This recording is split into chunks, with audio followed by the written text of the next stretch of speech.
Donc, nous nous appelons le Parti démocratique sénégalais.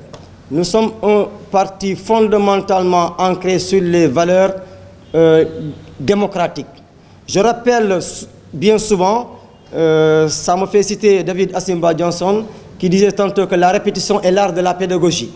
J'aime rappeler à dessein que le Parti démocratique sénégalais est bâti sur des fondamentaux, sur des principes très clairs, à savoir la dignité, la justice et la fraternité.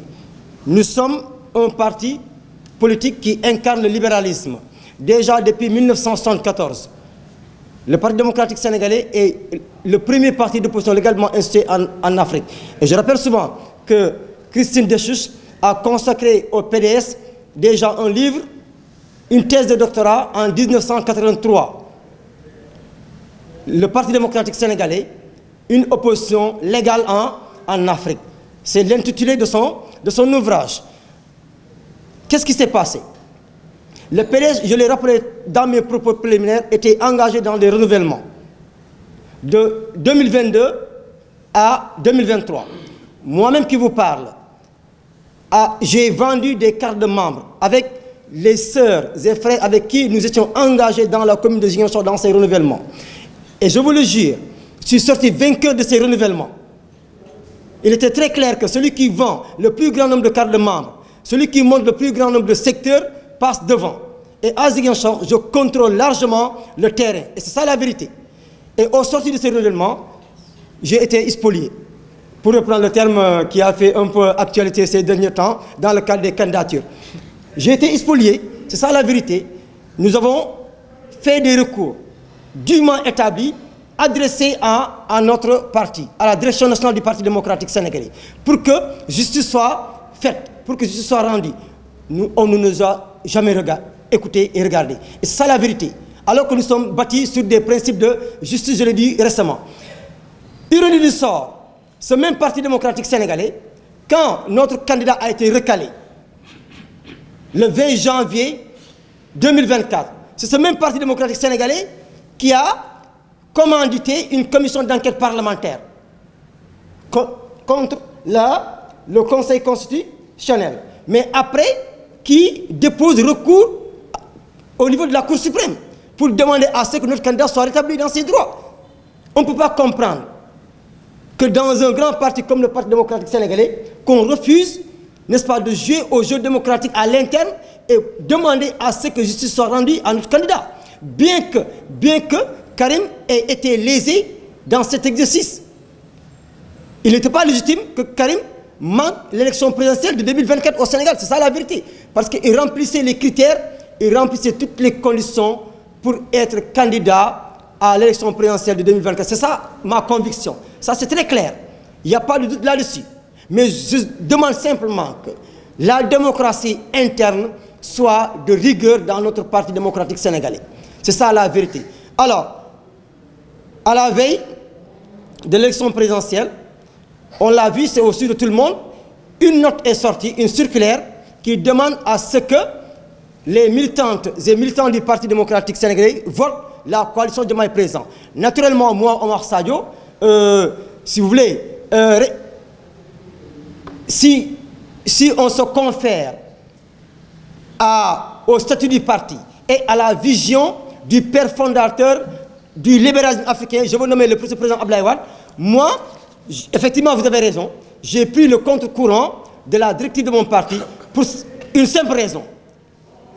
Le président Abdoulaye Wade a théorisé qu'il a fait une prophétie, que les libéraux puissent diriger le Sénégal au moins pendant 50 ans dans ce pays, à son départ en 2012. Et nous y sommes inscrits sur cette dynamique et c'est ça la vérité. Je pense simplement que, après avoir été recalé par le Conseil constitutionnel, le candidat Amadou Ba, avec qui nous partageons les mêmes valeurs, c'est-à-dire les principes libéraux, j'ai estimé simplement qu'il fallait apporter notre soutien au candidat Amadou Ba en fin connaisseur du Parti démocratique sénégalais et en restant fidèle à la vision du président Abdoulaye Wade. C'est ça qui justifie un tout petit peu mon choix. Et je n'ai pas été seul dans cette situation. Bien des responsables du Parti démocratique sénégalais ont haussé le ton pour demander simplement d'apporter le soutien à Amadou Ba. C'est ça la vérité. Et ici, ajoute que cette coalition dont on fait allusion, il y a un passé récent, même pas 1 mois, 2 mois. Moi-même, j'ai été confronté à des débats très nourris sur les plateaux de télévision et dans des radios. Cette même coalition, cette opposition dite radicalisée avait demandé à ce que Karim Wade règle ses comptes avec l'État du Sénégal. Ils ont déterré la question de la reddition des comptes. Et là, cette question avait été élucidée.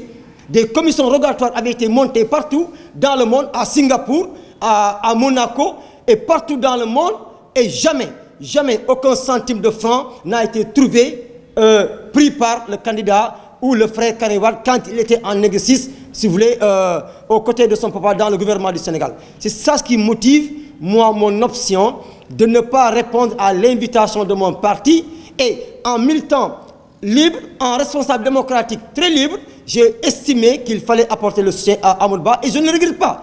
Et au frère ministre Doudou Ka, c'est ce qui a expliqué, si vous voulez, cette option-là. Et j'espère que nous sommes un parti démocratique.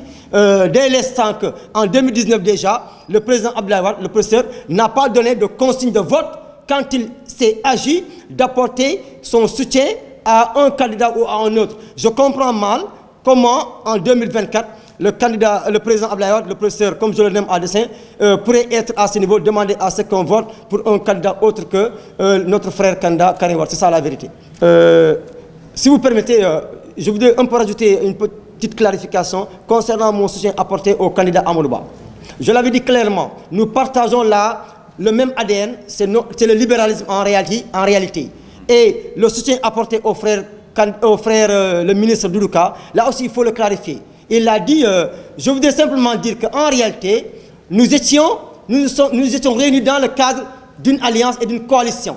Je suis resté libéral, PDS, mais j'ai décidé d'apporter mon soutien au candidat Amadou Ba à l'élection présidentielle de 2024 et à mon frère Doudou Ka, qui est un ami et un frère. Je voudrais le clarifier ici et lui témoigner toute mon amitié et toute ma fraternité. Et de façon différente, lui dire tous mes encouragements. Doudou Ka a beaucoup apporté à cette région de Ziguinchor. C'est ça la vérité. Oui, on n'a pas été du même bord, mais nous sommes de tout le temps, nous nous sommes respectés. Je pouvais dire la même chose pour l'ancien maire, le ministre Abdoulaye Baldé, qui reste un ami avec qui je cheminais dans le cadre du conseil municipal de Ziguinchor. Je l'ai dit tout à l'heure, le Parti démocratique sénégalais fête ses 50 ans. 1974-2024, le PDS fête ses 50 ans. Je voudrais ici, à l'instant précis, lancer un appel solennel. C'est un vœu pieux qui m'est très cher. Et je pense que je partage avec tous les esprits épris de vérité au Sénégal et partout dans le monde. Le président Abdoulaye Wade, vu toute sa trajectoire scientifique d'abord, parce que c'est un agrégé d'économie et de droit, sa trajectoire politique et sa trajectoire simplement démocratique, je veux ici lancer un appel solennel à l'endroit du président sortant, son Excellence Macky Sall, et du président nouvellement élu, le président Diomaye Faye, qu'une université puisse porter le nom du président Abdoulaye Wade pour la postérité. Et ce serait une meilleure manière de célébrer l'homme et de célébrer les 50 ans de la création du Parti démocratique sénégalais. Ça, c'est un vœu pieux.